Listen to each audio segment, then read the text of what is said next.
Bismillah.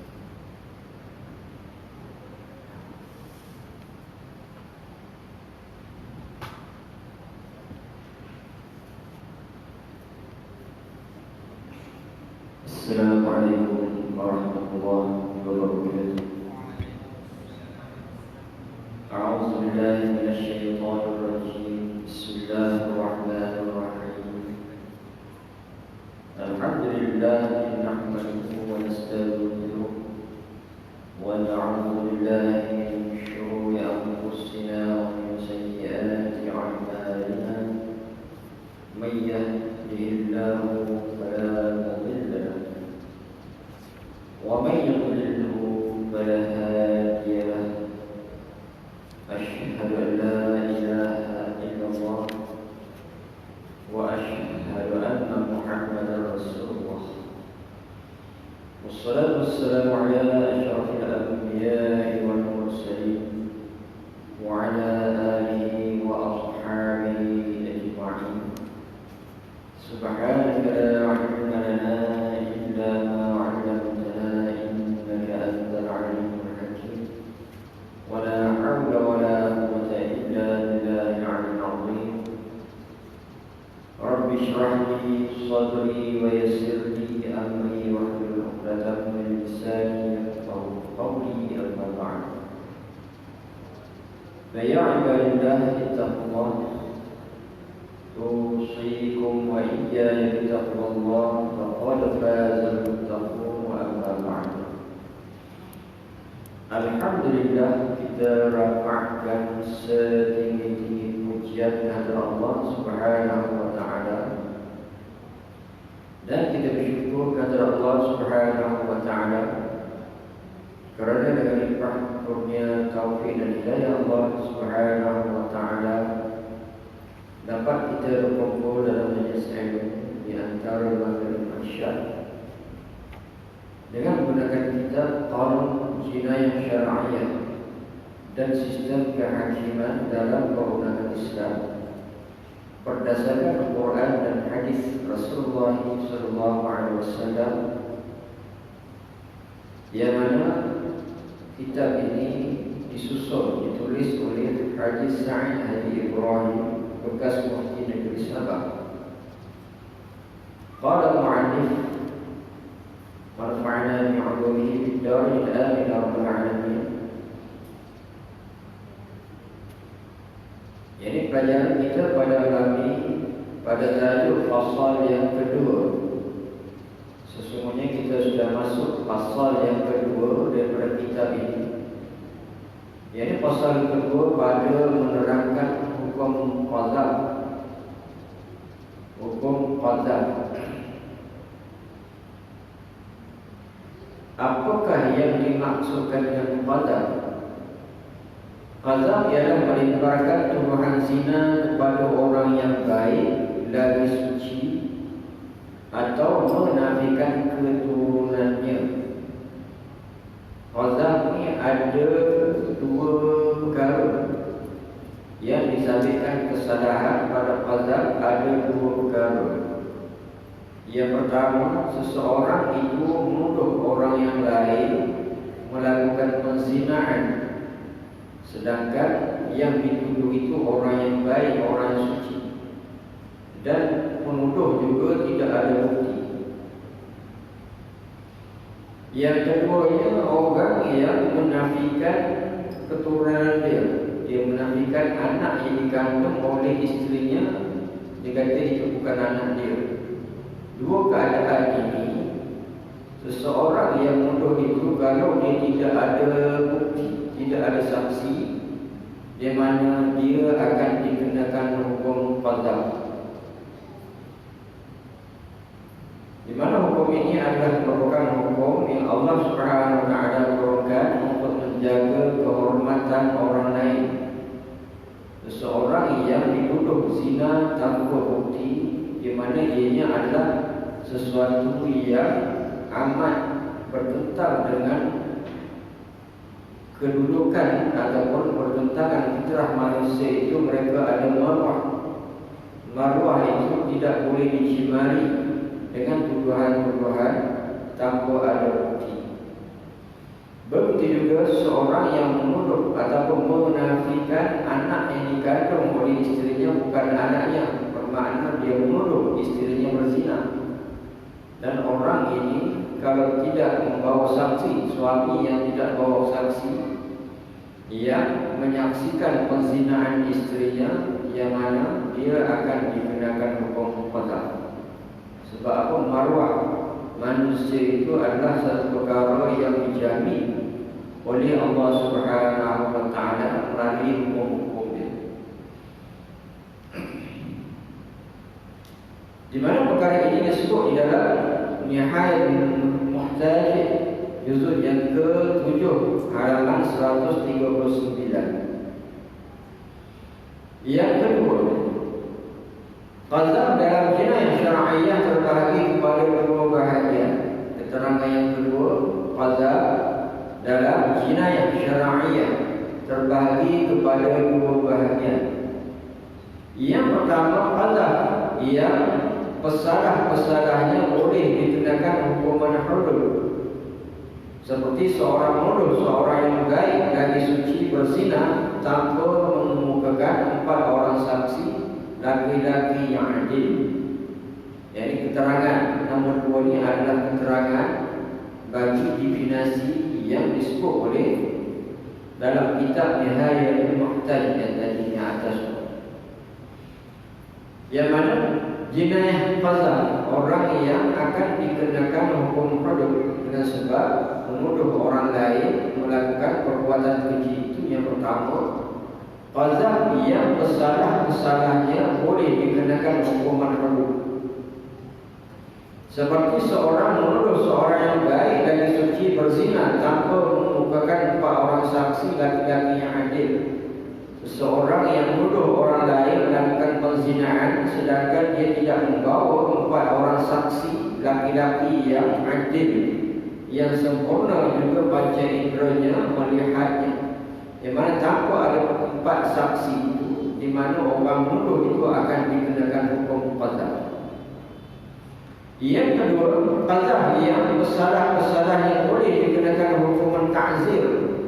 Seperti seorang menuduh seorang lain kufur, mencuri, minum arak atau murtad dan sebagainya, termasuk mencaci maki dan lain-lain, dia boleh menjatuhkan marwah seorang dan menghinanya. Yang kedua, hukum qazaf juga. Dan ini hukum qazaf dalam bentuk ta'zir. Hukum qazaf dalam bentuk hudud. Apa maksud hudud ni? Hudud adalah merupakan hukum Allah yang Allah Subhanahu wa taala jelaskan apakah maksud kesalahan itu, dan Allah Subhanahu wa taala letakkan kadar jumlah hukuman. Yang kedua, qazaf yang berbentuk ta'zir pun hukum Allah, tetapi Allah Subhanahu wa taala tidak tetapkan berapa jumlah hukuman. Di mana ta'zir ini diserahkan kepada pemerintah agar hukuman itu dijalankan sesuai dengan kesalahan yang dilakukan, agar dapat mendidik orang yang melakukan kesalahan. Ada dua keadaan. Satu, hudud kita ulang adalah merupakan hukum Allah yang Allah Subhanahu wa taala jumlah, menyebut akan jumlah ada dia. Kalau ta'zir hukum Allah juga, tapi Allah taala serahkan kepada pemerintah, di mana kadar denda ataupun kadar deraan, kadar hukuman itu diserahkan kepada pemerintah. Itu ta'zir. Jadi kalau kita lihat di sini ada dua perbezaan. Yang hudud dalam bentuk qazaf itu jelas seseorang yang menuduh orang lain berzina ataupun menafikan anak yang dikandung oleh istrinya tanpa dia bawa 4 saksi, orang ini akan kena hukum qazaf dalam bentuk hudud. Jelas. Yang kedua, kesalahan bukan kesalahan menuduh orang berzina, seperti kesalahan menuduh seorang lain atau menuduh orang lain melakukan kekufuran, sedangkan dia perbuatan dia bukan kufur. Orang ini kena hukum ta'zir. Ataupun orang lain, satu orang menuduh satu orang mencuri sedangkan dia tidak ada bukti, di mana orang menuduh itu kena hukum qazaf dalam bentuk ta'zir. Contoh yang lain lagi, satu orang menuduh orang atau menuduh seseorang minum arak ataupun saksi di mana dia kena hukum takzir, ataupun sebagainya lah, makna selain daripada tuduhan kepada seseorang untuk melakukan penzinahan, ataupun selain daripada tuduhan menafikan anak kandungan itu bukan anak dia, di mana selain daripada tuduhan itu, yang mana tuduhan-tuduhan yang lain tanpa ada saksi kena hukum qazaf dalam bentuk takzir. Jadi bermakna hukum satu orang yang tuduh orang yang berzina itu adalah merupakan satu benda yang berat sangat di sisi Allah. Dan Allah Subhanahu wa taala sediakan hukuman yang khusus dengan jumlah kadarnya. Berbeza dengan menuduh orang lain dalam bentuk bukan menuduh penzinaan, menuduh satu orang itu murtad tapi dia tidak ada bukti, menuduh orang lain kufur kepada Allah dia tidak ada bukti, di mana perbuatan itu akan digunakan hukum qazaf dalam bentuk ta'zir. Jadi ta'zir ini adalah satu hukuman yang diberikan kepada pemerintah agar dapat mendidik orang yang melakukan hukum, orang yang melakukan zinanya, sama ada di luar negeri ke, sama ada di sebat ke, ataupun dia kena denda bayaran duit ke. Jadi terserah kepada kebijaksanaan pemerintah. Berbeza dengan hukum qazaf. Hukum qazaf ini ada kadar jumlahnya, nanti kita akan terangkan. Yang nomor 39, yaitu hukum qazaf. Balik kepada hukum qazaf. Menurut seorang yang baik lagi suci berzina tanpa mengemukakan 4 orang saksi laki-laki yang adil, hukumannya adalah haram dan termasuk dalam dosa besar dan wajib dikenakan hukuman hadd, hukuman had qazaf, yakni sebat sebanyak 80 kali sebat, dan tidak boleh diterima penyaksiannya selama-lamanya kerana dia adalah orang yang fasik firman Allah Subhanahu wa taala. Ini adalah merupakan kadar bentuk hukuman qazaf bagi seseorang menuduh orang lain berzina. Seseorang yang menuduh orang lain berzina, di mana kesalahan itu adalah kesalahan yang dinamakan sebagai dosa besar. Apabila satu orang itu dia tidak membawa saksi, 4 orang saksi daripada laki-laki yang adil, dia menuduh satu orang melakukan satu penzinahan, di mana perbuatan tuduhan itu adalah haram, satu, dan dia termasuk dalam dosa besar. Jadi dosa besar ni apa contohnya? Meninggalkan salat tanpa uzur syar'i itu adalah dosa besar. Satu orang minum arak tanpa dipaksa dengan kerelaan dia itu dosa besar. Satu orang tidak berpuasa tanpa uzur syar'i, dosa besar. Satu orang mencuri, di mana dosa besar. Maknanya menuduh orang lain berzina tanpa ada saksi, perbuatan itu adalah haram dan termasuk dalam kumpulan dosa besar. Dan juga Allah Subhanahu wa taala menyediakan hukuman had. Had ini mufrad kepada hudud. Had maksudnya apa ni, singular. Kalau mufrad tu plural, maknanya banyak. Had jamaknya hudud. Contohnya kita belajar dari sifat 20 lah. Ma'ani, sifat ma'ani. Kalau mufradnya ma'nan, ma'nan itu adalah satu lah, ma'nan. Kalau ma'ani itu maknanya banyak, yaitu plural ataupun jamak. Contoh yang lain juga masjidun, masjid, satu masjid. Masjid maknanya banyak, satu masjid, masjidun, banyak masjid. Masjid dipanggil jamak taksir. Jamak itu ada 3 bentuk, jamak taksir, jamak muannas, dan juga jamak muzakkar. Ada 3 bentuk. Dan had dan hudud ini termasuk dalam jamak taksir. Maknanya had itu adalah mufrad, singular. Kalau jamaknya hudud, yakni plural.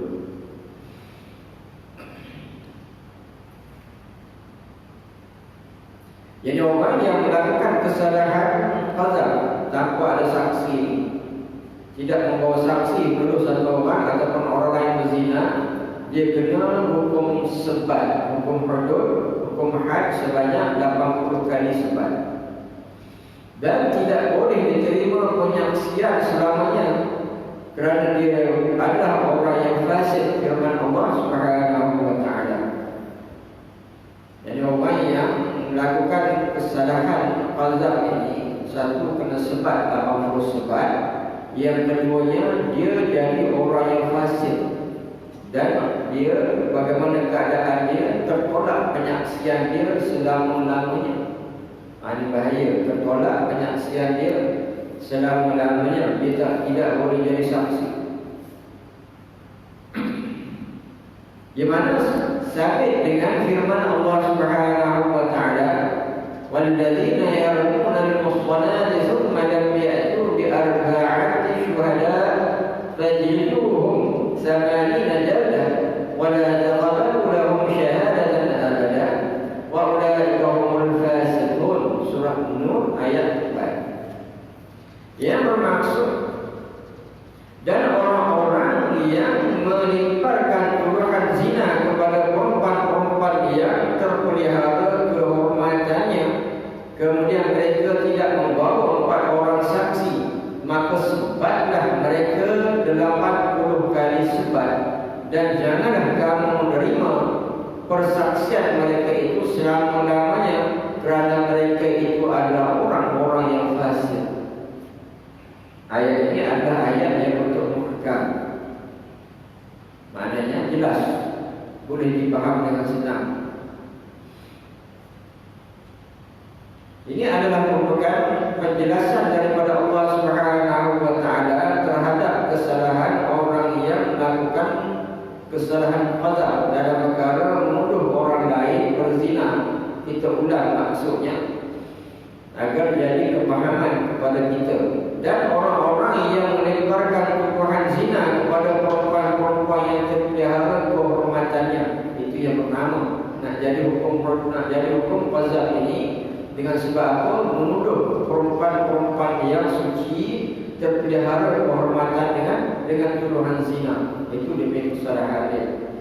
Kemudian mereka tidak membawa 4 orang saksi, dan juga apabila menuduh tak ada saksi, tak bawa saksi, hanya tuduh, lemparkan tuduhan tanpa ada saksi. Jadi mesti ada 4 orang saksi. Dan apabila dalam keadaan ini, bagaimana keadaannya mahkamah hakim akan menetapkan hukuman berdasarkan pada surah An-Nur ayat 4 ini, hukumannya maka sebatlah mereka 80 kali sebat, 80 sebatan bagi orang yang melakukan jenayah qazaf ini. Dan janganlah kamu menerima persaksian mereka itu selamanya, tak boleh terima penyaksian mereka selama-lamanya. Kerana apa? Kerana mereka adalah orang-orang yang fasik. Orang yang fasik ini tidak boleh diterima penyaksiannya, tak boleh jadi saksi. Saksi nikah tak boleh, sebab apa? Dia termasuk dalam orang yang melakukan jenayah ini, sehingga dia jadi fasik. Apatah saksi-saksi dalam bentuk yang besar lagi, tak boleh. Saksi tengok anak bulan tak boleh, semua tak boleh. Tertolak penyaksian jelas. Daripada ayat ini Allah Subhanahu wa taala menyebut keadaan orang yang melakukan jenayah ini. Satu, kena sebat 80 rotan, kena 80 sebatan, dan dia tertolak jadi saksi. Sebab apa? Dia fasik.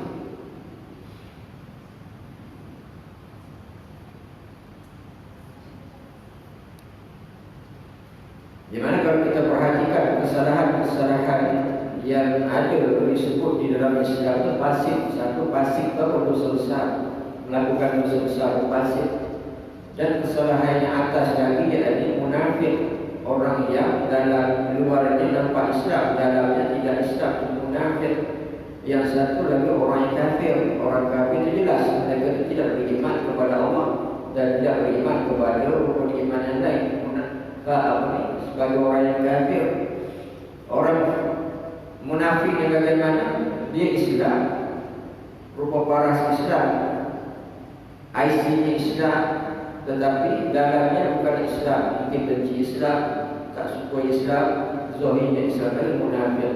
Yang satu lagi fasik. Fasik ini kesalahan dalam melakukan dosa besar dengan fasik. Satu dosa besar yang sengaja dilakukan jadi fasik. Dosa kecil yang berulang kali dilakukan tanpa bertaubat dan memandang remeh dosa kecil itu jadi fasik. Fasiknya adalah terkeluar daripada jumlah mereka-mereka yang melakukan ketaatan kepada Allah. Yang orang-orang yang arti, orang-orang yang melakukan maksiat kepada Allah Subhanahu wa taala.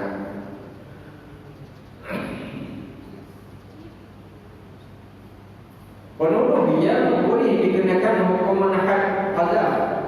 Tajuk yang seterusnya, penuduh siapakah orang yang boleh dikenakan hukum had qadzaf? Apakah ciri mereka? Syarat apakah yang terkena kepada orang yang melakukan hukum ini? Siapakah mereka dan bagaimana syaratnya? Seorang yang menuduh seorang lain berzina yang boleh dikenakan hukuman had qadzaf ke atasnya adalah tertakluk di bawah 5 syarat. Ada 5 syarat ini, seseorang yang melakukan jenayah qadzaf ini mereka akan dikenakan hukuman had qadzaf. Yang pertama, ini berakal, tidak gila. Orang yang menuduh itu dia mesti berakal. Kalau orang gila tidak diterima tuduhan sebab orang gila. Bukan setakat dalam bab tuduhan, orang gila ini tidak diwajibkan salat, tidak wajib puasa, dan kalau dia berzina pun orang gila, di mana dia tidak dikenakan hukum hudud, dan dia itu orang gila ni maknanya terbebaslah daripada perkataan dosa sebab dia gila. Jadi orang berakal. Yang pertama, syarat pertama dikenakan hukum qadzaf ni berakal, tidak gila. Yang kedua, baligh, tidak dewasa, telah dewasa mengikut perhitungan syarak. Jadi telah dewasa mengikut perhitungan syarak. Yang kedua, orang yang menuduh itu orang baligh. Baligh di sini satu tandanya mimpi mani, keluar mani, mimpi basah, itu tanda orang itu baligh. Ataupun satu orang yang dia mengandung, maknanya tanda dia baligh. Ataupun satu orang yang keluar darah haid, tanda dia baligh. Kalau tidak ada semua itu, 15 tahun ke atas umurnya, ulama sepakat dia baligh. Dan juga kata ulama, setidak-tidaknya keluar bulu hari-hari, yakni bulu yang ada di dekat dengan kemaluan itu, tanda dia adalah orang yang baligh. Ada 5 tanda. Cuma tanda yang biasanya adalah seseorang itu mimpi basah.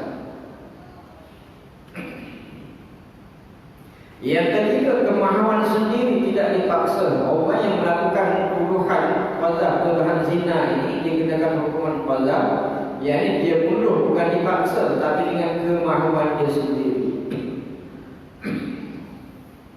Yang keempat, mengetahui haramnya qadzaf, haram tuduhan.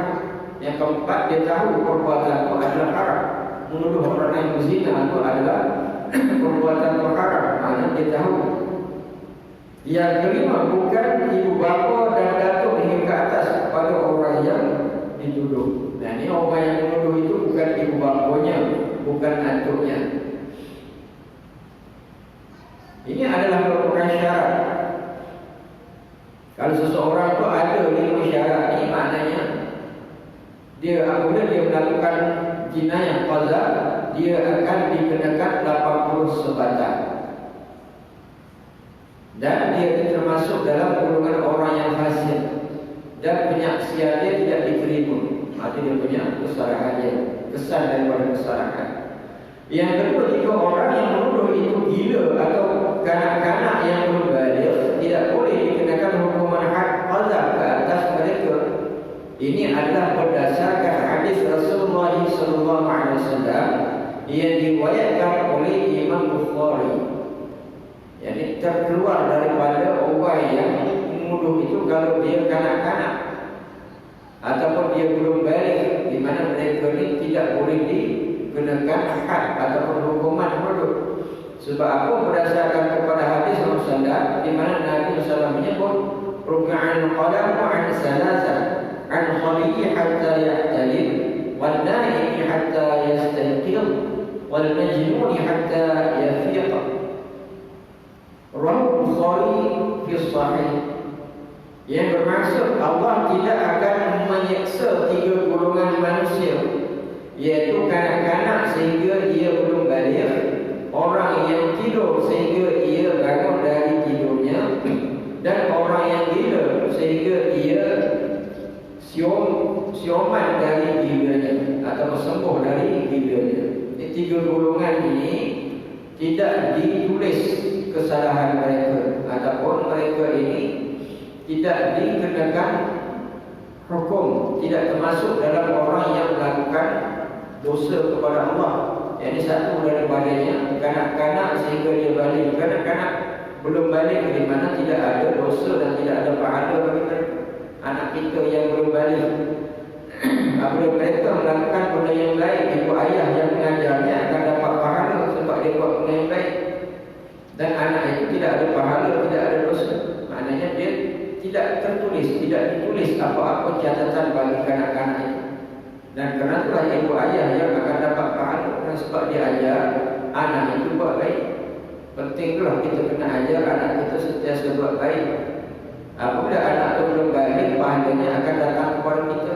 Dan kalau anak itu balik, tetap juga ayah itu akan dapat pahala sebab ajaran kita. Cuma aku nak bezakan di sini, kanak-kanak yang belum balik tidak ada dosa, tidak ada pahala bagi mereka. Dan kalau mereka melakukan kebaikan akan dapat kepada ayahnya. Dan kalau kanak-kanak ataupun anak yang sudah balik, dia melakukan kebaikan dengan ajaran ayah ibunya, ayah ibunya juga akan dapat pahala sebab mengajar yang baik. Beza ini cuma kalau anak itu sudah balik, kalau melakukan kejahatan dia tanggung sendirilah sebab ayah sudah ajar yang baik. Orang yang tidur sehingga ia bangun dari tidurnya, dan juga orang yang tidur, dia tidur dia buat maksiat, dia tidur. Ada orang yang kena penyakit, dia berjalan dalam tidur umpamanya. Dia tidur, dia boleh berjalan ke sana sini, dia boleh mencuri. Dia tidur, dia tak sedar. Jadi bagaimana? Tidak dikira sebagai orang yang berdosa. Kan ada orang yang kena penyakit begitu kan, dia bangun pagi rasa penat saja, tak tahu sebab apa, padahal dia rasa dah tidur lama. Rupa-rupanya apa boleh refer kepada spesialis, dia letak 1 minit, pasang CCTV, rupanya dia tidur, dia bangun, dia berjalan pusing. Lepas tu dia penat, dia duduk, lepas tu dia balik semula. Rupanya dia tak tidur, dia tidur tapi dia berjalan. Maknanya penyakit jalan atau buat satu perkara tidur.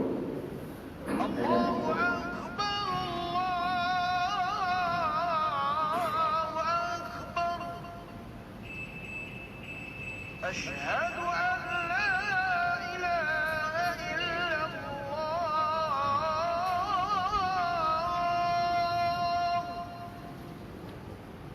أشهد أن لا إله إلا الله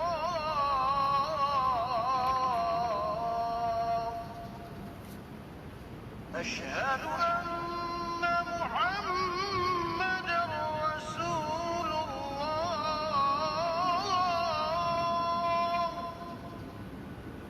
أشهد أن محمدا رسول الله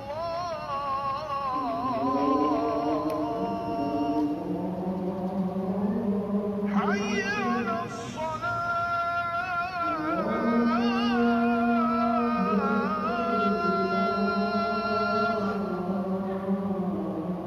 حي على الصلاة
dan juga diangkat qalam, mana tidak ditulis kesalahannya atau tidak dicatat suatu kesalahan dari orang yang gila sehingga ia sembuh daripada gila.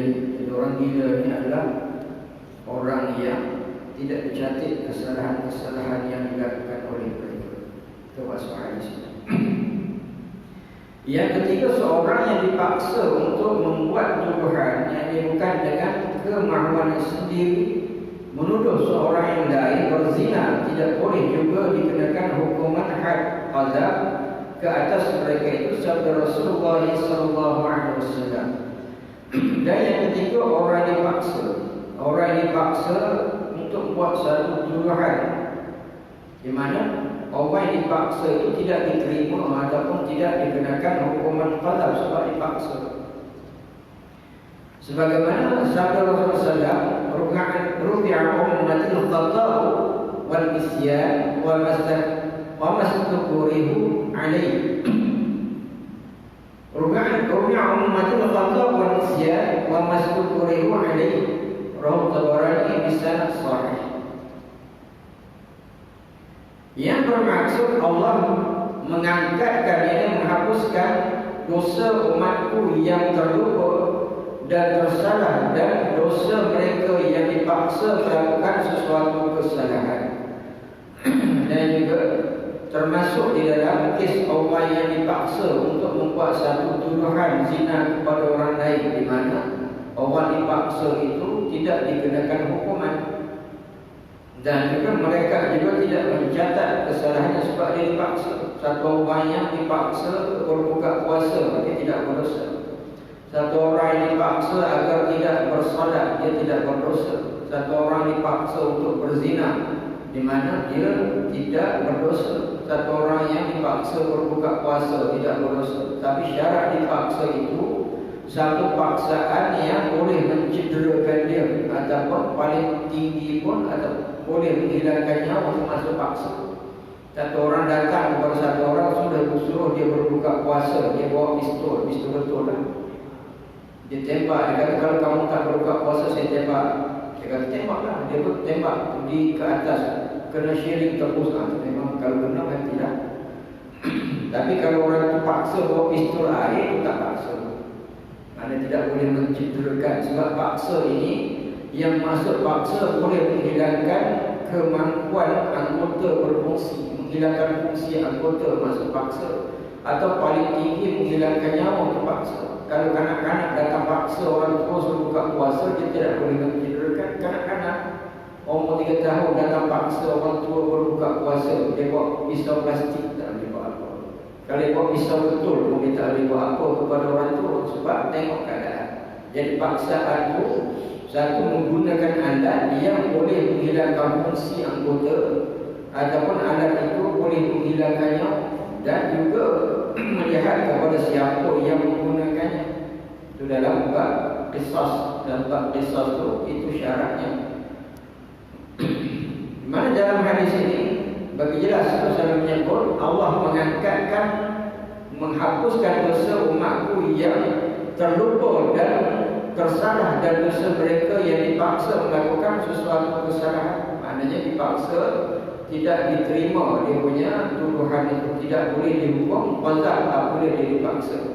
Begitu juga dalam hal jual beli pun tidak boleh paksa. Yang dipaksa itu menyebabkan jual beli tidak sah. Nabi SAW menyebut innamal bay'u 'an taradin, sesungguhnya jual beli itu dengan keredaan. Reda, menjual reda, pembeli reda, barulah sah jual beli. Sehingga dalam mazhab Syafi'i, Imam Syafi'i mengatakan reda itu mesti dengan lafaz ijab dan qabul, itu adalah tanda reda. Saya jual dan saya beli itu adalah menunjukkan keredaan. Bagaimana nak pastikan apa yang Nabi sebut innamal bay'u 'an taradin, sesungguhnya jual beli itu dengan keredaan. Imam Syafi'i fikir macam mana nak dapat reda itu mesti dengan lafaz ijab dan qabul. Dalam mazhab yang lain, kata mereka memadai dengan unjuk beri cukup. Beli barang bagi duit sudah reda. Dalam kes ini, ulama-ulama yang kemudian, contohnya Imam Ghazali, Imam Nawawi mengatakan bolehlah mengambil konsep unjuk beri itu dalam perkara yang kecil-kecil, jual beli yang kecil-kecil. Kalau benda yang besar-besar mesti ada ijazah dan qabul, dan lebih lagi mesti secara tertulis. Itu ditetapkan oleh ulama-ulama mujtahid yang kemudian dalam kalangan mazhab Imam Syafi'i sendiri. Jadi boleh terima konsep unjuk beri di dalam benda yang kecil-kecil. Kita beli air, masukkan duit RM1, beri-beri jatuh, mana tak ada lah. Jual beli kat situ. Ada kita kata saya beli dia, saya jual tak. Maknanya dengan konsep unjuk beri dalam perkara yang melibatkan jual beli yang kecil-kecil boleh dalam bentuk unjuk beri. Asalnya konsep ni dalam mazhab Imam Syafi'i sendiri mengatakan mesti ada ijab dan qabul, tawaran dan penerimaan mesti berlafaz, sebab nak merealisasikan apa yang Nabi katakan tadi, innamal bai'u 'an taradin, sesungguhnya jual beli itu mesti dengan keredaan. Macam mana nak zahirkan redha itu? Kata Imam Syafi'i mesti dengan lafaz, ada ijab dan qabul. Itu kita boleh belajar dalam bab muamalah lah, dalam bab jual beli ada perbincangan yang luas. Dan termasuk dalam kes inilah seseorang yang menuduh satu orang yang melakukan perzinaan, mana satu orang dipaksa menuduh, di mana tidak boleh diterima sebab dia dipaksa.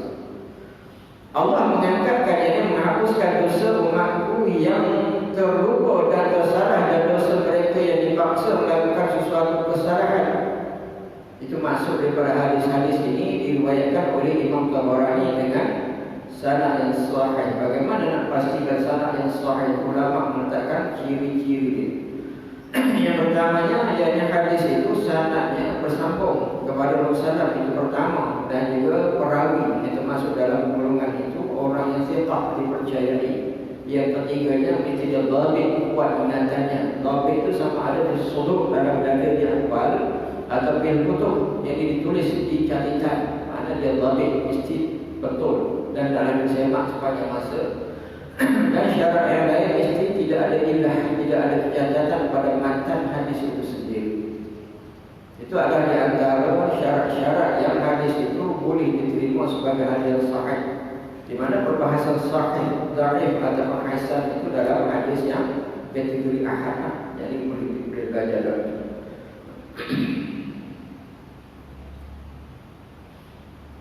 Yang keempat, kanak-kanak yang belum balik dan telah memayis yang menuduh seorang berzina tidak boleh dikira sebagai kesalahan qadha yang boleh dikenakan hukuman had qadha, tetapi kanak-kanak yang telah memayis wajib dikenakan ke atasnya hukuman ta'zir.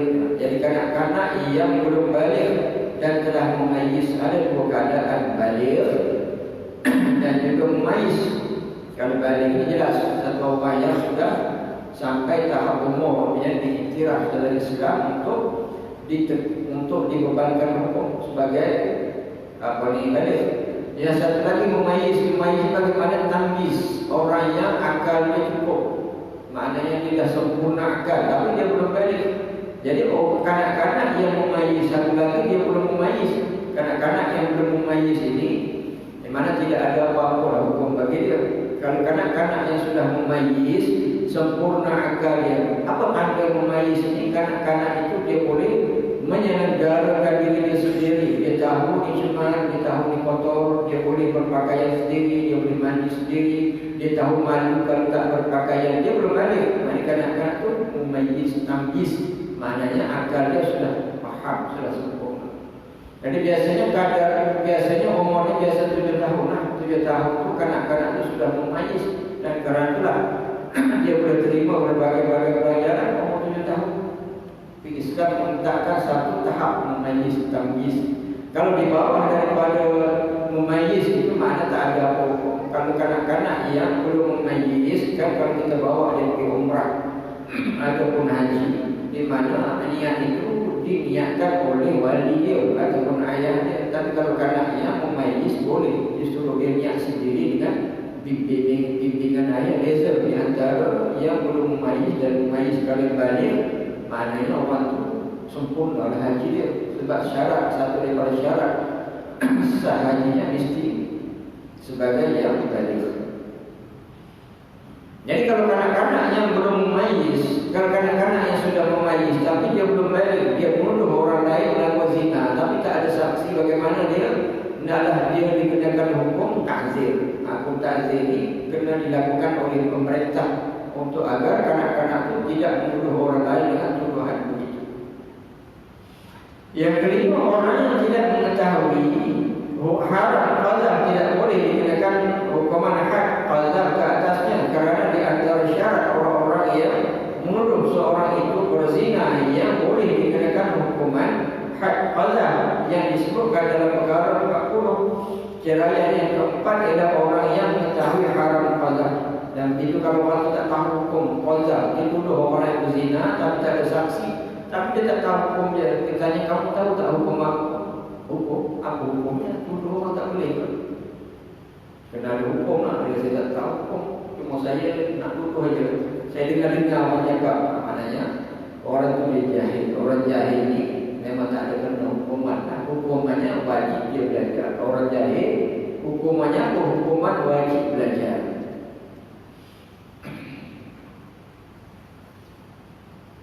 Sebagaimana solat, satu daripada syarat wajib solat itu orang yang tahu tentang kewajiban solat. Kalau orang itu dia duduk dalam hutan berantara, tak tahu hukum, tak tahu tentang Islam pun, jadi dia tak wajib nak solat, tapi dia tahu wajib ada solat. Dia tak tahu hukum. Kewajiban solat itu bagi orang tahu. Kalau orang dalam hutan berantara tak pernah jumpa orang, di mana dia termasuk dalam kata ulama, dalam kumpulan orang-orang yang sampang orang yang terasing daripada Nabi-Nabi, jadi dalam fatrah sokong Nabi. Yang keenam, yang terakhirnya, jika seorang bapa atau ibu menuduh anaknya berzina atau datuk hingga ke atas menuduh cucunya melakukan zina, mereka tidak boleh digunakan hukum had qazaf sebagaimana disebut di dalam perkara 40 penjahat yang ketujuh. Begitu juga ibu ayah yang ke atas menuduh anaknya cucunya berzina juga tidak dikenakan hukum qazaf. Ini adalah perkara yang sudah ditetapkan dalam hukum syara'. Jadi Allah Ta'ala, mudah-mudahan apa yang kita kongsikan pada kita dapat bermanfaat kepada kita, insya-Allah, mengenai memahami akan hukum ada dalam Islam, hukum jinayah syar'iyyah. A'udzubillahi minasyaitonir rajim. Bismillahirrahmanirrahim. Alhamdulillahirabbil alamin. Allahumma arinal haqqa haqqan warzuqna ittiba'ahu wa arinal batila batilan warzuqna ijtinabah. Allahumma bima 'allamtana wa ja'alna min 'ibadikas shalihin. Sallallahu alaihi wasallam Muhammad wa ala alihi wa sahbihi wasallam. Alhamdulillahirabbil alamin. Aqulu qawli hadza wa astaghfirullah li wa lakum wa lisa'iril muslimin wal muslimat fastaghfiruhu innahu huwal ghafurur rahim. Assalamu alaikum warahmatullahi wabarakatuh.